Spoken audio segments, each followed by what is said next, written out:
Hi folks, it's 27 February 2021. And of course we got the lovely Miss Katie there. We got the lovely Jasper there. We have Buster. We have Petunia, Bandit, and the divine Miss Frankie. And of course Patsy's over on the table. So Black Band is behind you. And Black Band version 2.0 is right there. So, but back to the thing. What is our game today, Miss Katie?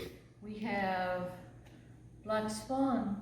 And who's it by? VentoNuovo Games. And Emmanuel, I do apologize if I mispronounced that. And what's the game about?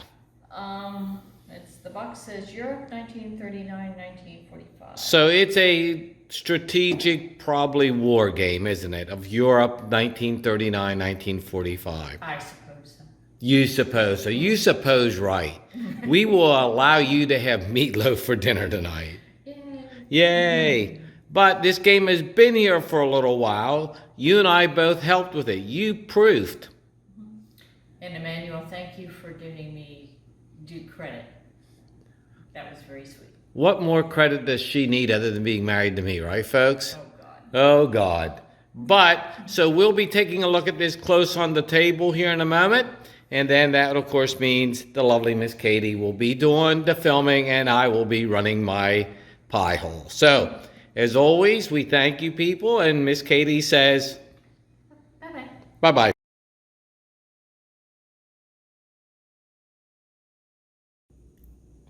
Hey folks, it's Smitty. It's 27 February 2021, and we are reviewing today, or unboxing, the Black Swan, Europe 1939-1945, and it is by who, Miss Katie?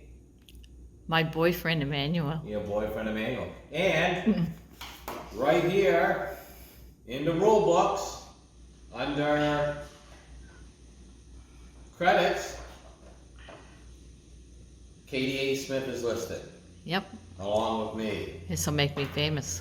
Now, what is a Black Swan? Well, and it's funny because I had to think about why he called this game the Black Swan. Because I dealt with Black Swan events and top Black Swan events in the global war on terror. So when I saw he used that for this, I was a little surprised, frankly.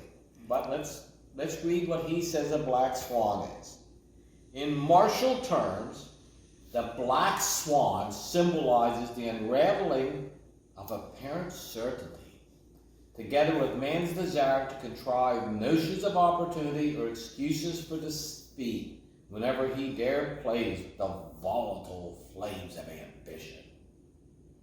Okay, I can live with that. That's pretty good. Now, box, typical, good, and bright. Lots of things that we know. Of course, this is from Kharkov 1942.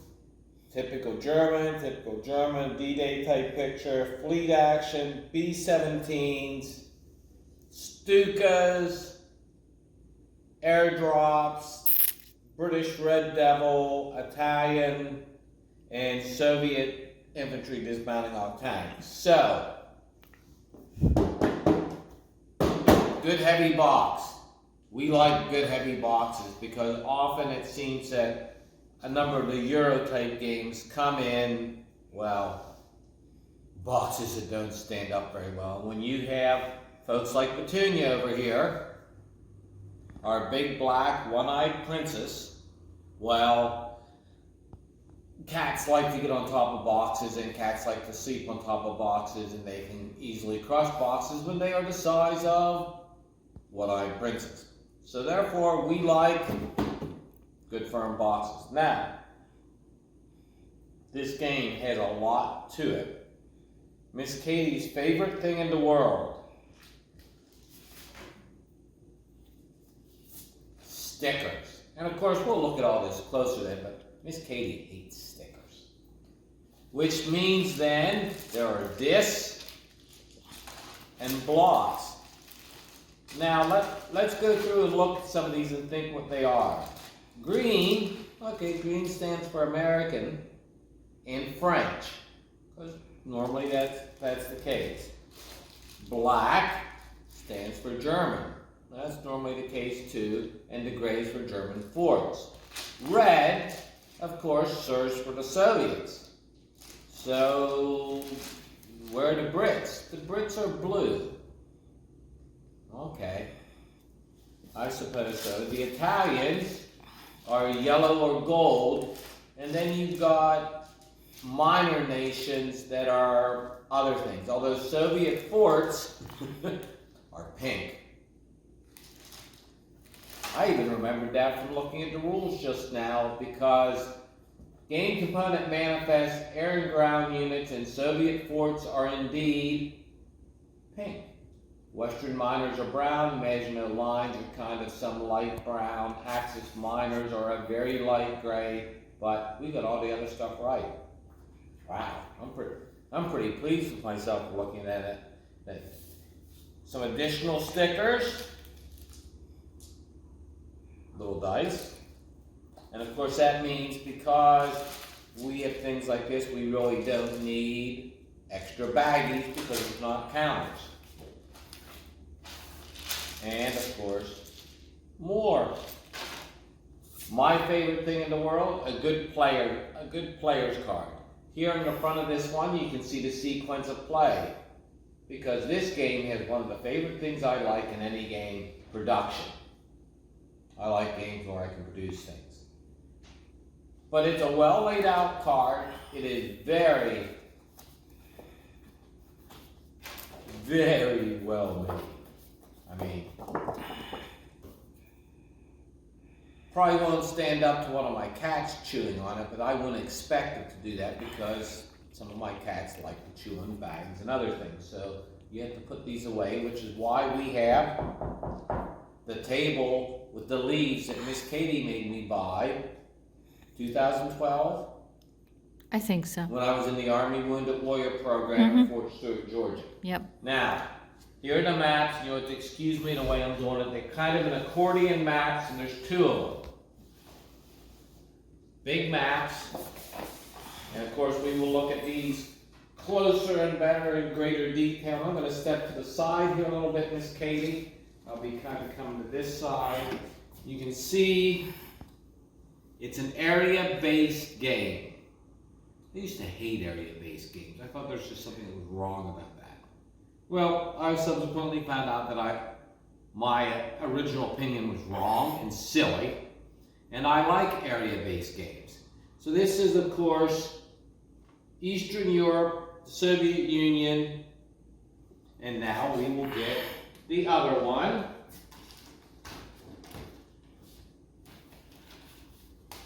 We will get Western Europe. And you'll see in here that America doesn't really per se matter in terms of terrain, because if it shouldn't, because America, Spain, the UK with lots of ports. Attractive map, well done. Then of course there is the, well, I'm not certain, what does he call it? Let me look at the back thing. It might be called something like the Black Swan upgrade, or such. It is called Boost Your Black Swan Experience. So that means then we get flags and markers, more blocks, slightly different counter sheet, and the Uber text map, which we are not opening until we get moved to Alabama, because I'm not going to risk movers screwing this up. So we will then go ahead, I will give it to Miss Katie, and Miss Katie will then re-bubble wrap it, and it will move with us. So I'm not opening this to show you right now because it would create more work than I want to do. That's just one of those things. I'm not doing that. But I'm excited to see that. Now, the rule manual, let's see, 31 pages. 32 pages. And we helped a lot with the rules. We did the Dr. Smith kind of exhaustive. Let's make certain this makes as much sense and has as great a clarity as possible, because you have both folks with different backgrounds writing. You have English writing, you have Italian English writing, you have American English writing, and other folks too. And so to distill it all down, Emmanuel sort of farms it out, gives it to folks, and he comes up with what he thinks is the best overall solution from what's everything said. And there's Buster. Buster just recently went to the vet because he has an eye issue. So let's move you along here a little bit, Buster. Or not. But Buster, we thought, had, what did we think he had? Glaucoma, but instead Glaucoma. It's he just got a bang on the back of the head and got a little bit he has an blood in his eye. He has an injury. What is interesting, and I went back through the rules, some of the things like, okay, the rules are nicely set up and easy to go through. I think this is one of the better games in terms of rules and understanding it. I think it flows better than perhaps some of the other ones, but maybe again, that's solely because I've read a lot of his rules. So they make sense to me. There are, let's count, how many scenarios? There's Paul Weiss, Barbarossa, 1942, The Giants Awake. The Giants Awake. I'm not certain that's proper English there. Totaler Krieg, that's the 1943 scenario. 1944, Goddammerung. That's normally thought of in 1945, but I'm okay with that. Then there's the campaign games, and then there's a Barbarossa to Berlin game. And there's 1939, the real campaign game, Rise and Fall of the Black Swan. And now we've got mittens.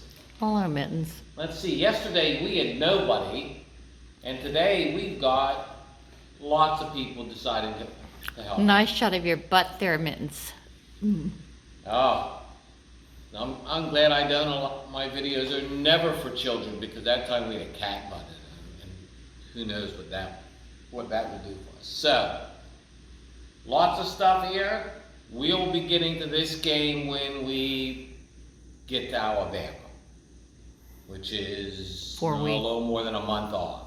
A little over 4 weeks. Until then, we're not breaking this out because we've got other things to get done, and we have to finish John Bannerman's Barbarossa game. The two books I would recommend to you right now: From the Realm of a Dying Sun, Volume 1, sent to me by the armor folks at Fort Benning. I was ready to say Fort Knox. It's very grim, and to fighting in front of Warsaw, which historically has gotten very little publicity and isn't well written about.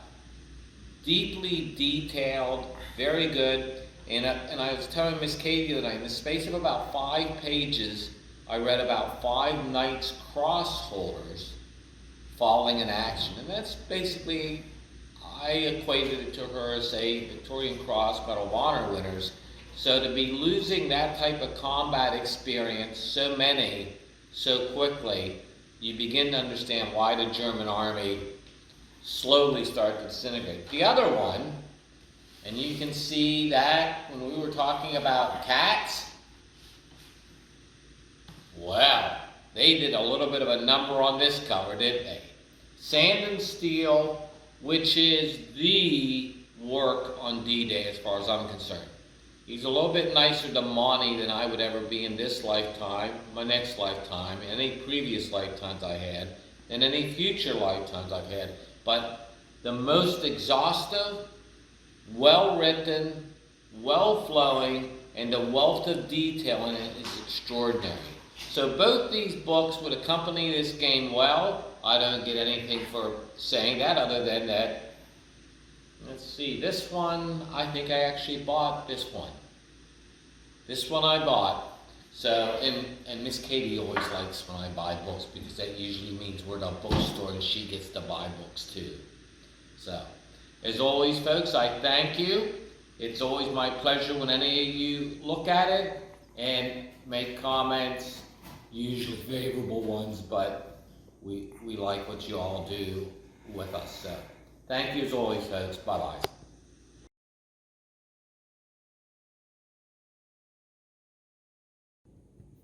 All right, folks, we're back. Here's what you can see is the, and you still watch Dolly probably walk under the table. There's the overall picture of the game and everything. So let's get down close to it.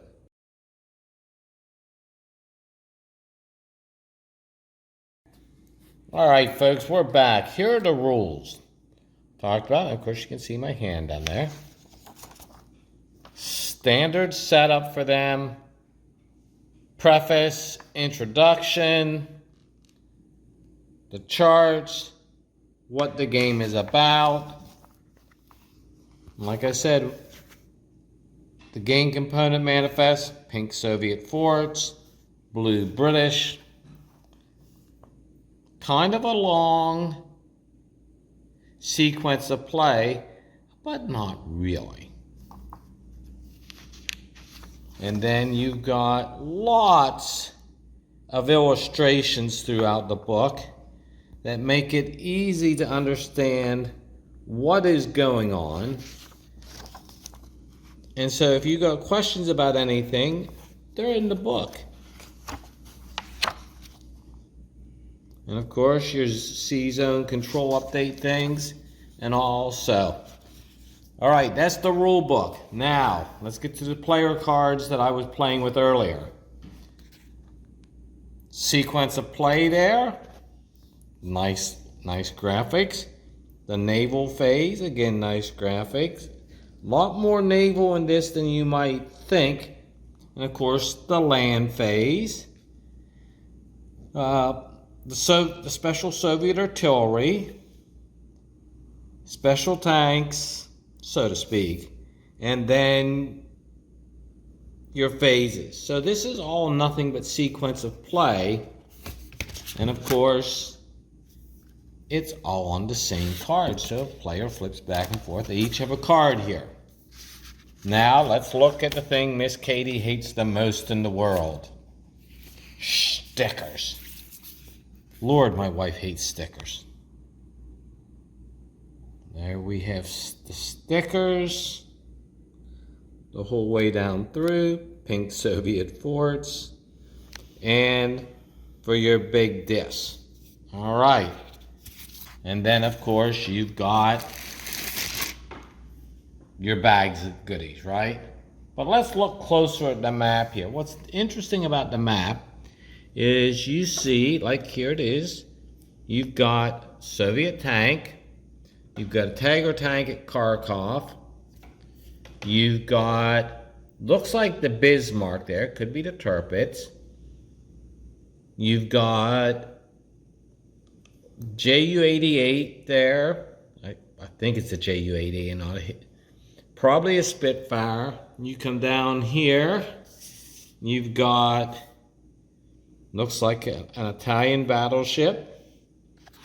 And then you go over here and you have Soviet Marines, you have a T-34, you have a signaler, you've got Soviet troops in Stalingrad.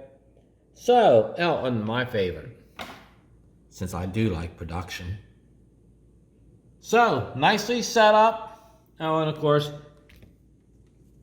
American Air Power. And of course, we've got Ollie Power. So there you have it, folks. Easily set up, makes it nice. Big map. Covers the whole, covers a lot of table. I'm curious to see how it's going to fit on it then. As always, folks, we thank you. Bye-bye.